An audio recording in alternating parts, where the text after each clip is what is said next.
Assalamualaikum warahmatullahi wabarakatuh.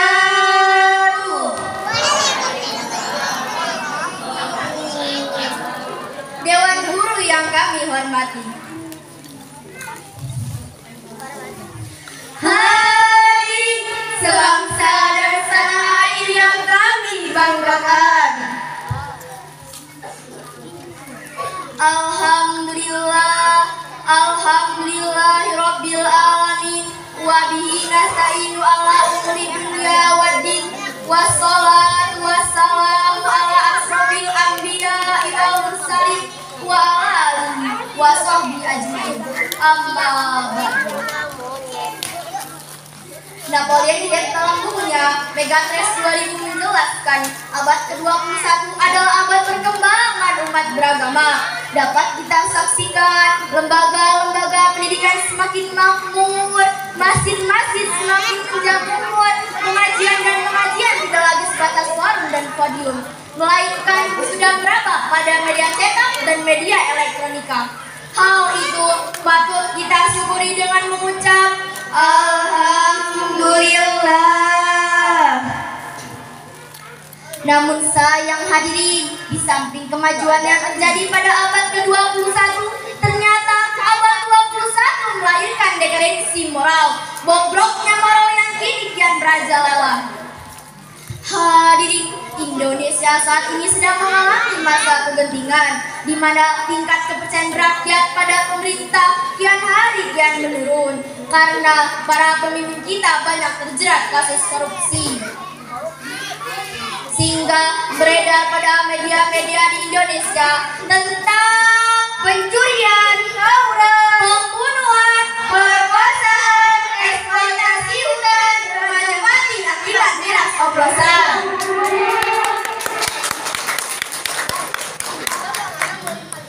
Sehingga gerakan terorisme sering menjadi menu harian. Lantas timbul pertanyaan, apa yang harus kita lakukan? Jawabannya adalah berikut tema yang akan kami angkat pada kesempatan kali ini. Akhlak Rasulullah sebagai kunci perbaikan dekadensi moral, yang dilandaskan pada Al-Quran surat Al-Anjab ayat 21. A'udzu billahi minasyaitonir rajim.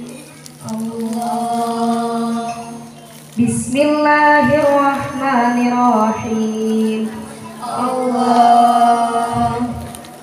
Laqad kana lakum fi Rasulillahi uswatun hasanah.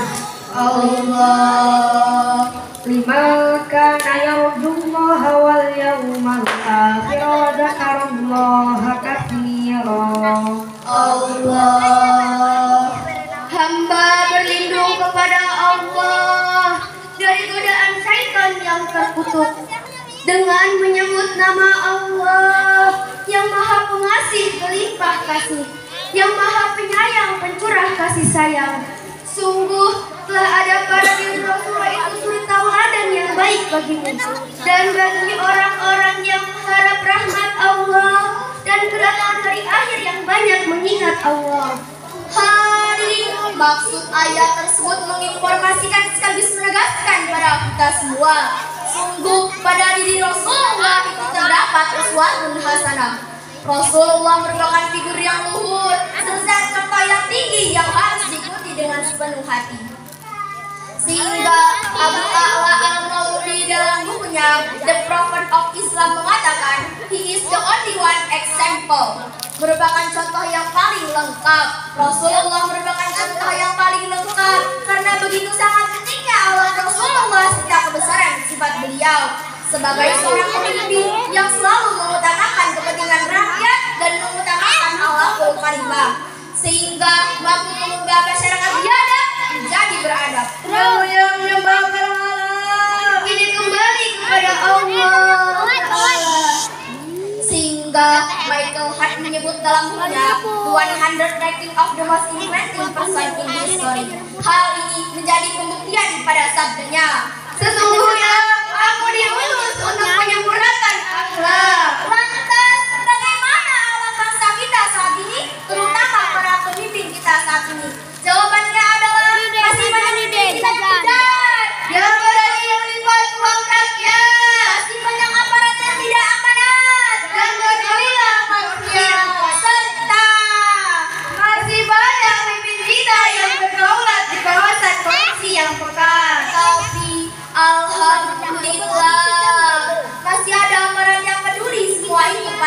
syukuri walaupun jumlahnya masih sedikit sekali. Hadirin, di tengah maraknya dekadensi di semua aspek kehidupan, ini menjadi tugas kita bersama agar sama-sama dapat keluar dari lubang buaya, kemudian masuk ke pintu surga. Hadirin, lalai dan tak bukan yaitu dengan kita kembali mengimplementasikan alam Rasulullah di tengah-tengah kehidupan kita, sehingga kita mampu hidup bahagia di dalam lingkungan keluarga, masyarakat, negara maupun bangsa. Allah akan menganugerahkan kepada kita semua keberkahan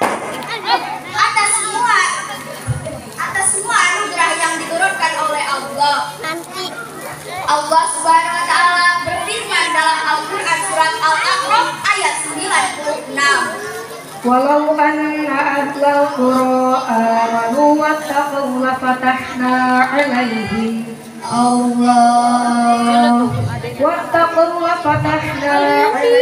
barakatin minas samaa'i wal ardh.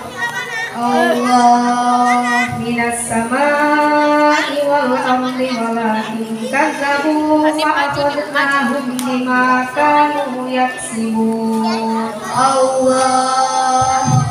Dan sekiranya penduduk negeri-negeri beriman dan bertakwa, pasti akan kami limpahkan kepada mereka semua berkah dari langit dan bumi. Tetapi mereka mendustakan ayat-ayat kami itu, maka kami siksa mereka disebabkan perbuatannya. Maha benar Allah dan Maha Agung dengan segala firman-Nya. Hadirin, itu dari uraian tadi dapat kita ambil beberapa kesimpulan untuk menjadi negara